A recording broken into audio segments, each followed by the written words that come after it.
Dong uwe ublei habineng utraya baroh balaseng usun syarhinamen baring ngan it ngan yaroh kat baik ki hukum don baulai ban hikaya kamon utrai ngan ngait kak tien jong ubane baka bahok bashisha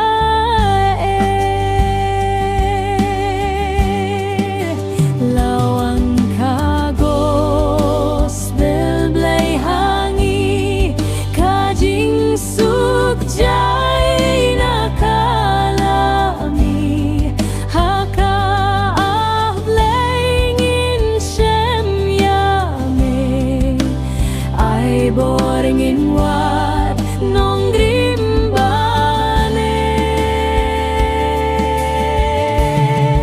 labu kapor yang abanyap leh kindit yang akan lap kisam labat ki kenaru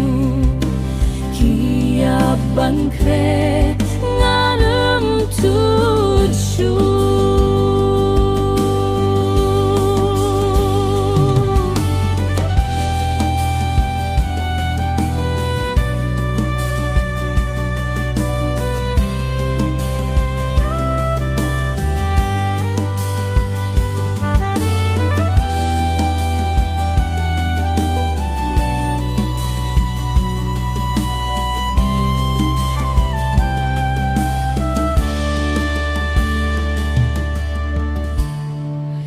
ngan sumar yaki purbasa tuan mensi